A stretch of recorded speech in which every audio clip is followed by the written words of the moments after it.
Pernah kepikiran gak sih, setiap hari kita itu sebetulnya melakukan semacam sihir. Kita bisa ngobrol sama orang di belahan dunia lain cuma dengan sekali tekan. Tentu aja, ini bukan sihir. Di sini, kita akan bongkar proses luar biasa di balik setiap panggilan telepon yang kita lakukan. Kelihatannya sepele ya pertanyaannya, tapi jawabannya itu membawa kita ke dalam sebuah tarian teknologi yang super cepat dan rumit antara ponsel kita dan jaringan seluler. Dan semua kerumitan itu, dimulai dari satu sentuhan simpel ini. Kita semua sering balak melakukannya tanpa mikir panjang.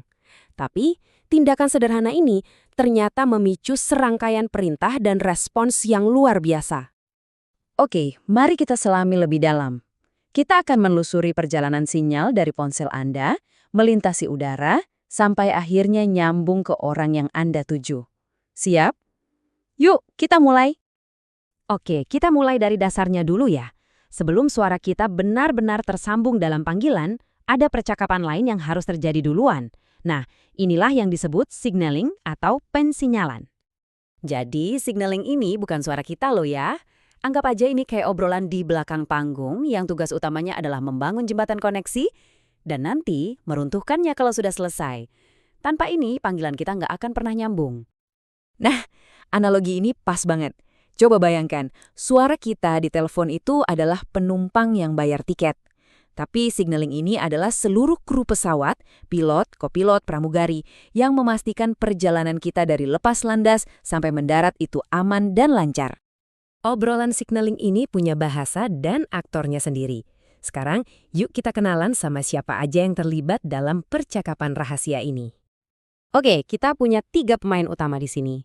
Pertama, ada MS atau Mobile Station. Ya, ini ponsel kita. Lalu ada BTS, Base Transceiver Station. Ini menara seluler yang paling dekat sama kita.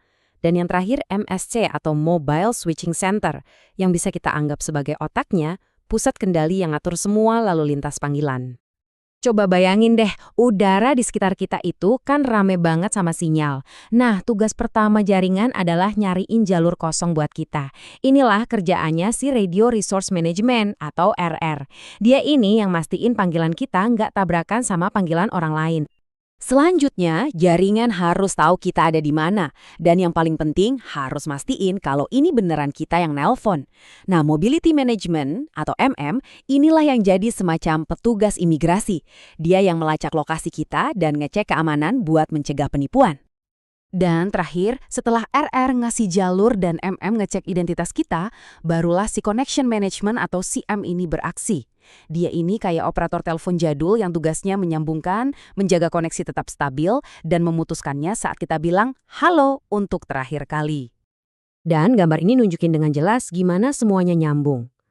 Jadi RR, MM, sama CM itu bukan kerja sendiri-sendiri, tapi mereka itu lapisan-lapisan dalam satu sistem protokol yang terstruktur. Mereka kerja bareng secara berurutan, dari bawah ke atas, untuk menangani setiap aspek komunikasi dengan super efisien. Oke, kita udah kenalan sama para pemain dan tugasnya masing-masing. Sekarang, ayo kita lihat gimana mereka semua kerja bareng pas kita mau nelpon seseorang. Wah, diagram ini kelihatannya ribet banget ya. Dan emang iya sih, ini tuh alur lengkapnya. Dan semua ini terjadi kurang dari sedetik. Tapi tenang, kita bakal pecah jadi 3 langkah gampang biar lebih kebayang. Intinya gini, 1. Minta jalur komunikasi. 2. Lewati cek keamanan. 3. Sambungkan panggilannya ke tujuan. Yuk kita bedah satu persatu. Lihat deh di sini, semuanya dimulai pas ponsel kita, si MS, ngirim channel request. Ingat kan si RR, si pengatur lalu lintas udara? Nah, ini dia lagi kerja. BTS langsung balas dengan immediate assign yang intinya bilang, oke, jalur ini buat kamu. Sekarang kita punya jalur pribadi. Selanjutnya, giliran si MM, petugas paspornya. Jaringan ngirim authentication request buat mastiin SIM card kita asli. Begitu terverifikasi, langsung dikirim ciphering command untuk mengenkripsi panggilan kita. Ini penting banget, supaya nggak ada yang bisa nguping obrolan kita. Dan akhirnya giliran CM yang main.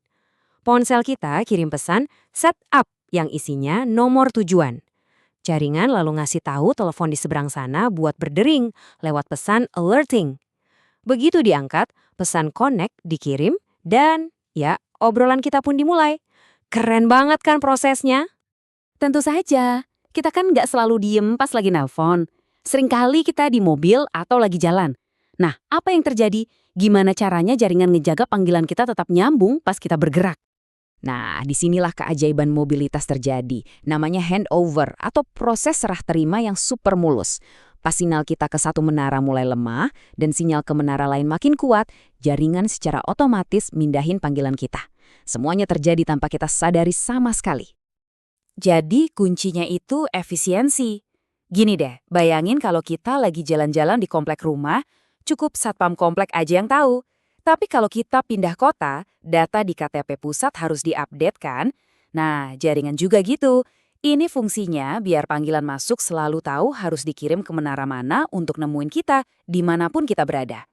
Nah, prinsip-prinsip dasar yang barusan kita bahas, ngatur sumber daya, ngelola mobilitas, dan nyambungin koneksi, ternyata jadi fondasi buat semua komunikasi modern, termasuk internetan di HP kita. Diagram ini nunjukin evolusinya ke 3G. Sistemnya jadi jauh lebih kompleks, karena sekarang harus ngurusin data internet juga. Beda sama suara yang butuh jalur khusus, data dikirim dalam bentuk paket-paket kecil. Tapi lihat deh, lapisan inti seperti mobility dan connection management itu tetap ada. Mereka cuma beradaptasi biar bisa ngurusin suara dan data barengan. Dari panggilan suara di era 2G sampai streaming 4K di 5G, percakapan kali signaling ini terus berevolusi jadi lebih cepat dan lebih pintar. Jadi pertanyaannya sekarang, seiring kita masuk ke era metaverse, mobil otonom, dan konektivitas total, inovasi apa lagi yang dibutuhkan dari bahasa rahasia jaringan ini untuk mewujudkan masa depan itu?